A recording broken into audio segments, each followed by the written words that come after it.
जय श्री राम दोस्तों। आज हम सीखेंगे कॉम्प्लेक्स नंबर। इस चैप्टर में बहुत सारे टॉपिक है, लेकिन आज के इस वीडियो में हम दो टॉपिक सीखेंगे। आयोटा है, पहला टॉपिक है iota and it's power, and second topic है कॉम्प्लेक्स नंबर। तो चलिए आयोटा एंड इट्स पावर से स्टार्ट करते हैं। तो यानी आयोटा, तो आयोटा क्या है? तो आयोटा को हम आई से डिनोट करते हैं, और आयोटा का मीनिंग है अंडर रूट ऑफ -1। ओके, तो इसे हम आयोटा कहते हैं। अगर हम आयोटा स्क्वायर यानी under root of -1 into under root of -1 करेंगे तो इसका आंसर क्या आएगा? -1 आएगा। ओके, थर्ड टॉपिक है इसके third, i cube is equal to -1 into i, यानी इसका आंसर क्या आएगा? माइनस आई आएगा ये, right. I raise to 4 is equal to क्या आंसर आएगा? -i इंटू आई, यानी इसका आंसर आएगा 1। ओके, तो अगर हम आई रेस टू 5 करें तो उसका आंसर क्या आएगा?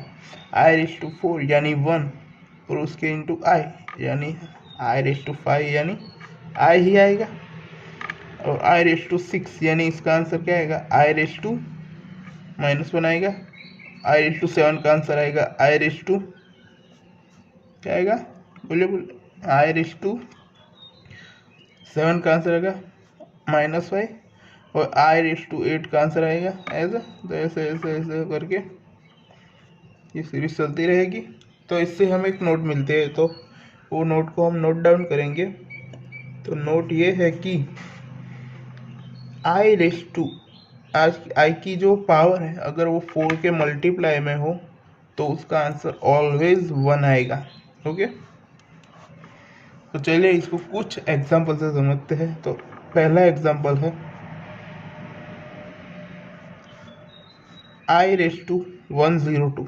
ओके, तो इसे हम ऐसे भी लिख सकते हैं i raise to 100 into i raise to 2, i raise to 100 यानी i raise to 495 into i square. इसका आंसर क्या आएगा? 1, इसकी हेल्प से, और आई स्क्वायर यानी -1, तो इसका आंसर आएगा -1। ओके, एक और एग्जांपल समझते। तो एग्जांपल है आई रेस टू 3102। ओके, तो इस नंबर का नियरेस्ट जो 4 के मल्टीप्लाई में आएगा वो कितना है? तो i raise to 3100 into i square, तो इसका आंसर 1 होगा, वो 4 के मल्टीप्लाई में, और इसका आंसर होगा -1, तो वो क्या आएगा? -1। ओके, एक और एग्जांपल से समझते हैं, चलिए 3, तो 1/i। ओके, तो ऊपर आए नीचे आई से मल्टीप्लाई एंड डिवाइड करेंगे तो आई इंटू आई क्रॉस आई, तो इसका आंसर क्या होगा? आई स्क्वायर यानी -1, तो इसका आंसर आएगा -i। ओके, तो एक और 4, ये आप होमवर्क में कीजिएगा। तो उसका आंसर 1/i रेस टू 30, ये आप होमवर्क में कर लीजिए। तो चलिए एक बहुत ही ज़्यादा इम्पोर्टेंट नोट है जो बहुत ही इम्पोर्टेंट है, याद रखना। सम ऑफ 4 consecutive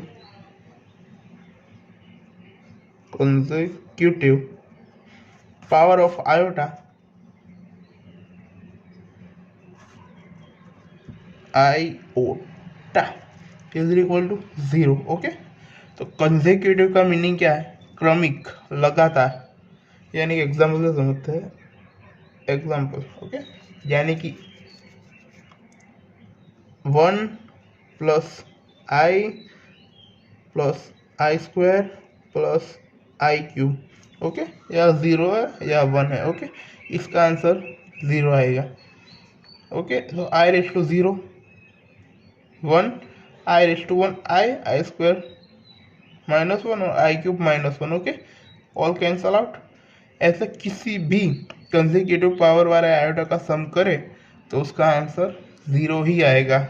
जैसे कि एक थोड़ा कॉम्प्लेक्स लेते हैं जिससे आपको यकीन आ जाए, जैसे कि i raise to 357 plus i raise to 358 plus i raise to 359 plus i raise to 316। Okay, तो इस सब में से सबसे छोटा नंबर कौन सा है? ये वाला आई रेस टू 357।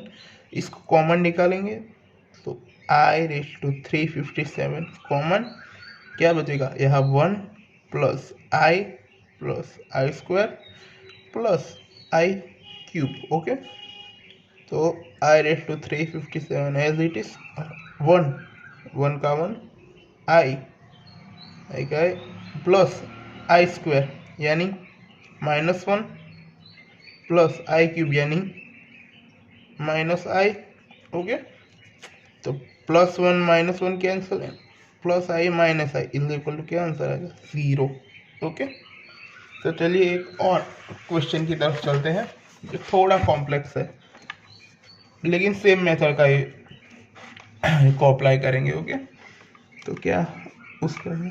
तो एग्जाम्पल ये है i raise to 592 plus i raise to 590 plus i raise to 588 plus i raise to 586 plus i raise to 584। Okay, divide by i raise to 582 plus i raise to 580 plus i raise to 578 plus i raise to 576 plus i raise to 574 plus 4। Okay, तो ये question आप खुद से पहले try कीजिए और ना हो तो फिर ये वीडियो देखिए, वीडियो को पॉज करके खुद ट्राई कीजिए।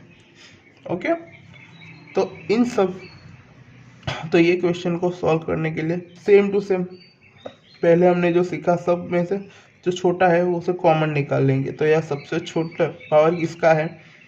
तो सबसे छोटा पावर ये है, तो वो कॉमन निकालेंगे i raise to 584 common. Okay, तो यह क्या बचेगा? I raise to 8 okay plus i raise to 6 plus i raise to 4 plus i raise to 2 plus 1। Okay, divided bye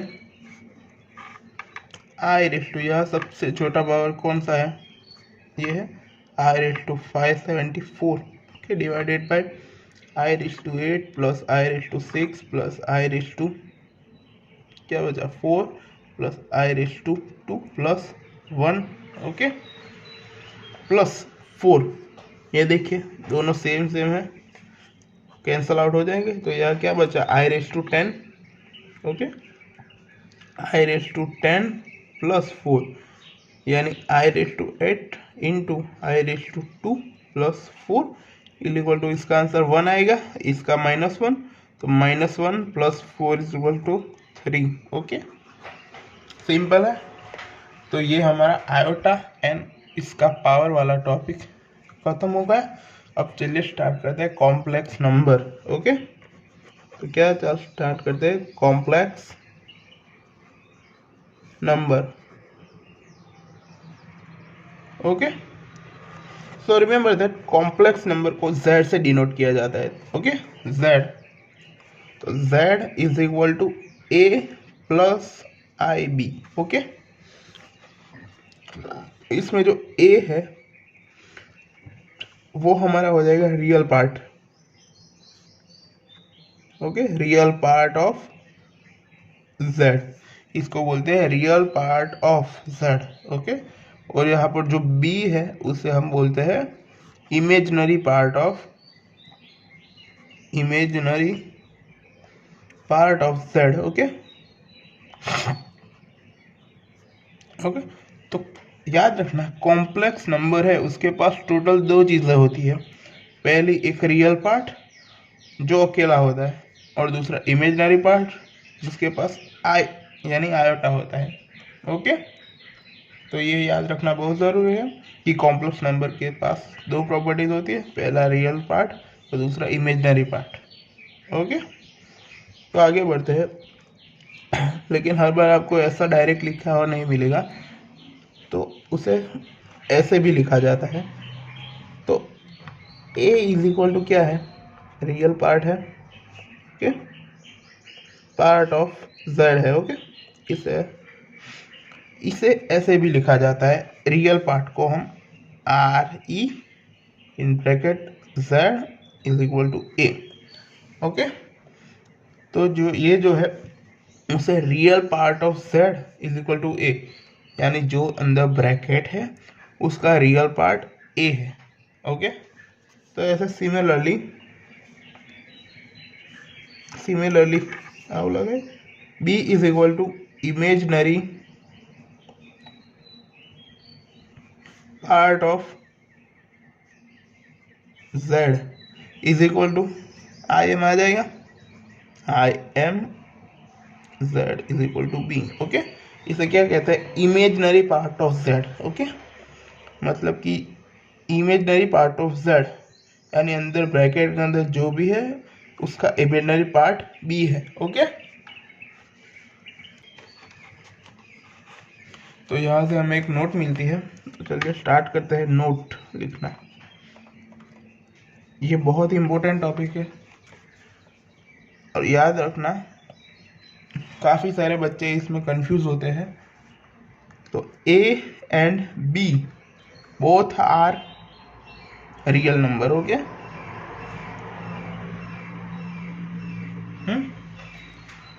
तो आप सबको थोड़ा बहुत तो डाउट होगा कि z is equal to a plus i b में a तो रियल होगा ही, लेकिन b वो तो इमेजनरी है। लेकिन b यहाँ पर इमेजनरी इसलिए है क्योंकि यहाँ पर उसके पास आयोटा है। ओके, इसलिए उसे इमेजनरी कहा जाता है, बाकी दोनों की वैल्यू तो रियल ही आएगी। ओके, और अगर आपको ये डाउट है कि अगर दोनों रियल है तो इसे कॉम्प्लेक्स नंबर क्यों कहा जाता है, तो इसे कॉम्प्लेक्स नंबर इसलिए कहा जाता है क्योंकि यह इसमें आ आता है। ओके, तो चलिए एक एग्जाम्पल से समझते हैं। तो z is equal to 4 minus 7i। Okay, तो इसमें रियल पार्ट कौन सा है, इमेजनरी पार्ट कौन सा है। So real part of z is equal to क्या होगा, 4 and imaginary part of z, इसका आंसर क्या होगा, 7 नहीं आएगा, -7 आएगा। याद रखना क्यों, क्योंकि इसे हम a प्लस आई बी से कंपेयर करेंगे। Okay, a is equal to 4 and b is equal to -7 है। ओके, तो यहाँ पर एक और टॉपिक है, टॉपिक नहीं है पॉइंट है, ये याद रखेंगे। इफ z इज, याद रखना, प्योरली रियल। ओके, एग्जाम में बहुत सारे बच्चे इसी टॉपिक में गलती करते हैं कि प्योरली रियल यानी क्या होता है। तो याद रखना प्योरली रियल वो वैल्यू होती है जिसमें ये इमेजनरी पार्ट यानी a plus i b is equal to z, इसमें ये पूरा पार्ट ज़ीरो हो जाए। ओके, यानी कि z is equal to a, तो इसे कहते हैं प्योरली रियल। यानी कि क्या होगा यार, imaginary part of z is equal to 0, यानी कि b is equal to 0। Okay, तो इसके ऊपर से हमें एक और मिलता है क्या, if z is purely imaginary. Okay, imaginary, इसमें क्या होगा, सिंपल है, रियल पार्ट है वो क्या होगा 0, यानी real part of z is equal to क्या आएगा 0। ओके, यानी कि इज इक्वल टू a, यानी कि a भी 0 होगा। चलिए एग्जांपल से दोनों को समझते हैं। तो यह एग्जांपल प्योरली रियल यानी कि इमेजनरी पार्ट 0 होगा, यानी कि z is equal to 7। Okay, because plus i b निकल आंसर क्या है 0 आ गया, इमेजनरी यानी z इज इक्वल टू क्या होगा i। ओके, यहाँ पर b की वैल्यू 1 है। ओके, तो अब लास्ट अगर दोनों 0 हो तो क्या करें, तो याद रखना कि इफ, तो 0 plus 0i is equal to क्या होगा, purely real as well as